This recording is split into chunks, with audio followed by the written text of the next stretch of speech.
હર ઘરમાં કાળી ચૌદસ નિમિત્તે સાંજે વડા બનતા જ હોય છે। વડા ઘણી બધી રીતે બને છે, ઘણા બધા લોકો અલગ અલગ રીતે બનાવે છે। તો આજ ડિમ્પલ્સ ડિશીસમાં કઈ રીતે વડા બને છે તે જરૂર જોજો। તમે અત્યારે સાંભળી રહ્યા છો કેટલા ઉપરથી ક્રિસ્પી છે।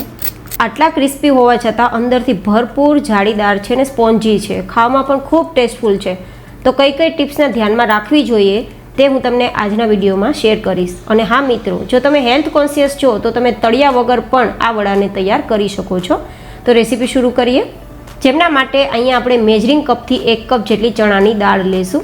તમે ઘરમાં રહેલી વાટકીને માપ માટે લઈ શકો છો, તો પછી બધું જ માપ તેનાથી લેવાનું રહેશે। અત્યારે મેં જે કપથી ચણાની દાળ લીધી છે ને તે જ કપથી 1 કપ જેટલી અડદની ફોતરા વગરની દાળ લઉં છું। આ બંને દાળ એક જ સરખી છે, મતલબ કે 1 કપ ચણાની દાળ, 1 કપ આપણે અહીંયા અડદની દાળ, સાથે 1 ચમચી જેટલા મેથીના દાણા, જેથી આપણી વેરાયટી ફ્લફી બને। અને હવે 2-3 કપ જેટલું પાણી ઉમેરી આપણે બરાબર આપણી દાળને સાફ કરી લેશું, જેથી દાળમાં કોઈ કચરો હોય ને તો સાફ થઈ જાય। આ રીતે મસળતા તમને એકદમ ઉપર સફેદ કલરનું ફીણવાળું પાણી દેખાશે, મતલબ આ દાળમાં કચરો છે તે સાફ થઈ જશે। પછી આ પાણીને આપણે કાઢી લેશું। તો અત્યારે મેં દાળમાંથી પાણી કાઢી લીધું છે। હવે આ દાળને પલાળવા માટે 2 થી 3 કપ એટલે કે દાળ ડૂબે તેનાથી 2 ગણું પાણી આપણે ઉમેરવાનું છે। અને પછી આપણે ઢાંકીને લગભગ 5-6 કલાક કે 7-8 કલાક માટે સેટ થવા સાઈડ પર રાખી દેશું, જેથી દાણા બરાબર સોફ્ટ થઈ જાય અને ફૂલી જાય, પલળી જાય।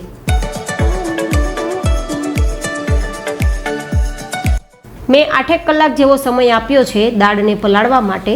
તો અત્યારે દાળ આપણી ફૂલી ગઈ છે, પરિણામે અડધા તપેલાથી લઈને પૂરા તપેલા સુધી ઉપર આવી ગઈ છે ફૂલીને। અને દાણો પણ તમને નજીકથી બતાવું ને તો એકદમ ફૂલી ગયેલો દેખાતો હશે જો। અને આ રીતે ચણાની દાળનો દાણો અથવા તો અડદની દાળનો દાણો, બંને દાણા 2 ભાગ થઈ જાય, તૂટી જાય આરામથી, તેટલે સુધી મેં પલાળેલી છે દાળને। તો હવે આપણે દાળમાંથી પાણી કાઢી લેવાનું છે અને પછી આ દાળને આપણે ક્રશ કરવા મિક્સર જારમાં ઉમેરવાની છે। તો પાણી બિલકુલ ના હોવું જોઈએ, કારણ કે પાણી વધી જશે આપણે પીસતી વખતે તો બેટર થોડું પાતળું થઈ જશે। તો બને તો પાણી એકદમ નિતારીને મિક્સર જારમાં ઉમેરવું, જરૂર લાગે તો થોડું પાણી ઉમેરવું, પણ પહેલાં ના ઉમેરવું। આ રીતે થોડી થોડી દાળને આપણે પીસશું અને એકદમ ફાઇન આપણે બેટર તૈયાર કરીશું।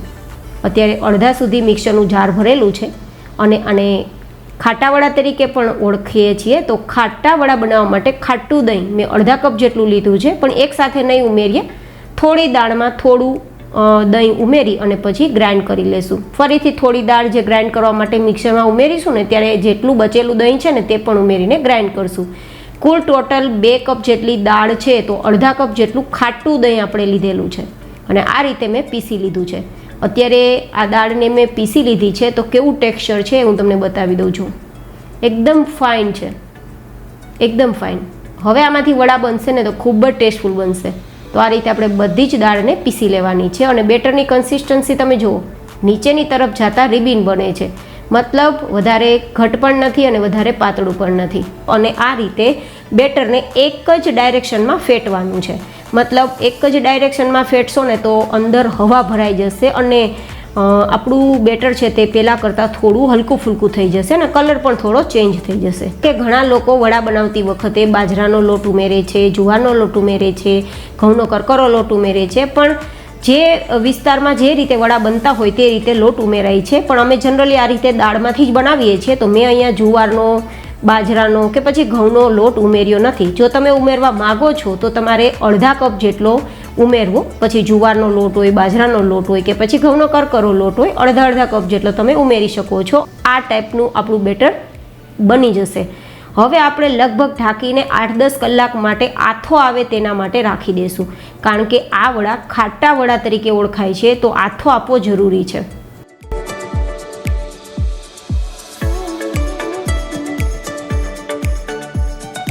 તો 8-10 કલાક પછી તમે જોઈ શકો છો કે અત્યારે જો કેટલું અંદર જાળી બનેલી છે। જો ગરમી હશે તો ઓછા સમયમાં આથો આવી જશે, પણ ઠંડી જેવું સિઝન હશે તો 8-10 કલાક તો તમારે આથો આપવા સમય આપવો જ પડશે।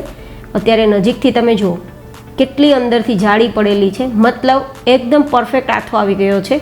હવે આપણે વડા બનાવશું તો એકદમ સરસ વડા બનશે. મેં તમને નાની મોટી ઘણી બધી ટિપ્સ બતાવેલી છે મિત્રો, તમે જરૂર ટ્રાય કરજો. અને તમે વડા બનાવવામાં કઈ કઈ લોટનો યુઝ કરો છો, કઈ કઈ દાળનો યુઝ કરો છો તે પણ મને કોમેન્ટમાં જરૂર બતાવજો. આ વડાને ઘણા લોકો બુલબુલ વડા, ઘણા લોકો દેસાઈ વડા, ઘણા લોકો છમ વડા, ઘણા લોકો ખાટા વડા તરીકે ઓળખે છે. અને હા, ઘણા લોકો કકડાટના વડા તરીકે પણ ઓળખે છે. તો તમે કયા નામથી વડાને ઓળખો છો તે પણ મને કોમેન્ટમાં જરૂર બતાવજો. હવે આપણે આપણા આ બેટરની અંદર 1 ચમચી જેટલી આપણે ખાંડ ઉમેરી દઈશું, જેથી વધારે પડતા ખાટા વડા લાગે નહીં, કારણ કે એકદમ ખાટું આપણું બેટર તૈયાર થઈ ગયું છે. સાથે લગભગ 1 નાની ચમચી જેટલું નમક ઉમેરી દઈશું, અથવા ટેસ્ટ પ્રમાણે નમક ઉમેરી શકાય. 1 ચપટી જેટલી હિંગ ઉમેરી દઈશું, 1 ચપટી જેટલી હળદર ઉમેરી દઈશું, 2 થી 3 ચપટી જેટલી લાલ મરચું પાવડર, 1 ચમચી જેટલું ધાણા જીરું પાવડર, આ રીતે ઉમેરી અને હવે પેસ્ટ તૈયાર કરવા માટે 2-3 નંગ જેટલા મરચાંના ટુકડા, 2 ચમચી જેટલા આદુના ટુકડા અને 1 ચમચી જેટલું મરી, આને આપણે પેસ્ટ તૈયાર કરી લઈશું. અને પેસ્ટ બનાવી આ બેટરમાં ઉમેરી દઈશું અને ઉપરથી થોડા લીલા ધાણા ઉમેરી અને હવે ફરીથી મિક્સ કરી દઈશું. આ રીતે બેટર આપણું વડા બનવા માટે તૈયાર થઈ જશે. અને મિત્રો, જો તમે હેલ્થ કોન્શિયસ છો તો તેલ વગર તમારે વડા કઈ રીતે તૈયાર કરવા તે પણ આગળ જરૂર બતાવીશ, તો વિડીયોને સ્કીપ ના કરતા. હવે અહીંયા ચપટીક જેટલા સોડા ઉમેરી માથે 1 ચમચી જેટલું પાણી ઉમેરી ફરીથી આપણે એક જ ડાયરેક્શનમાં ફેરવીશું, તો આપણું બેટર પહેલાં કરતાં વધારે ફ્લફી તૈયાર થઈ જશે.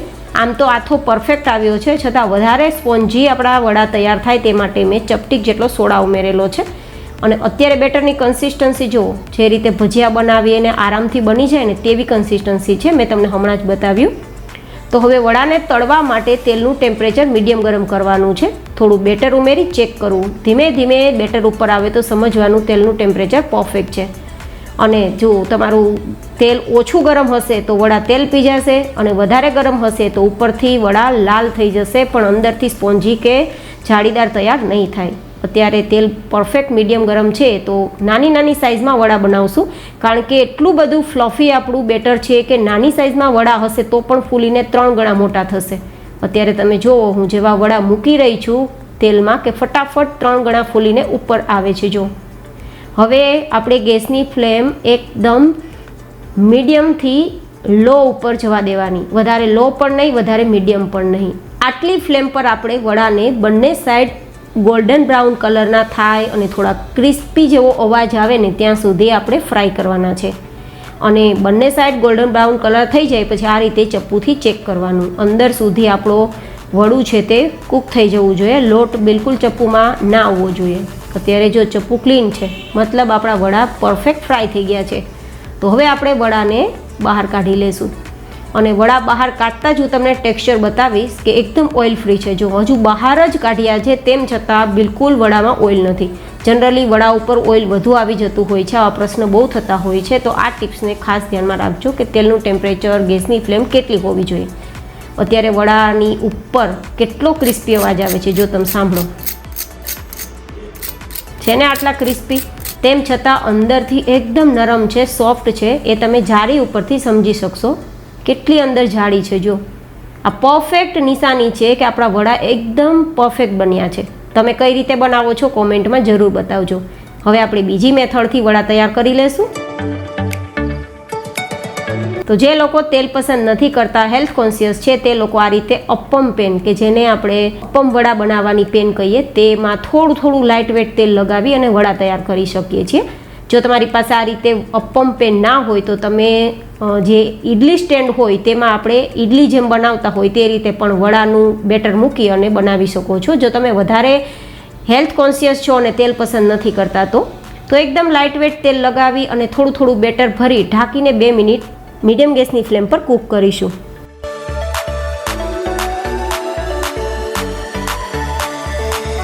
તો 2 મિનિટ પછી આપણે સાઈડ ચેન્જ કરી દેવાની છે. જો અત્યારે સાઇઝ કેટલી ફૂલીને મોટી થઈ ગઈ છે, એકદમ ઓછું બેટર હતું તેમ છતાં સાઇઝ એકદમ ફૂલીને મોટી થઈ ગઈ છે. હવે બીજી સાઈડ પણ આપણી ફેરવીને નીચેની તરફ કૂક થાય તે માટે ફરીથી ઢાંકીને 2 મિનિટ મીડિયમ ગેસની ફ્લેમ પર કૂક કરશું.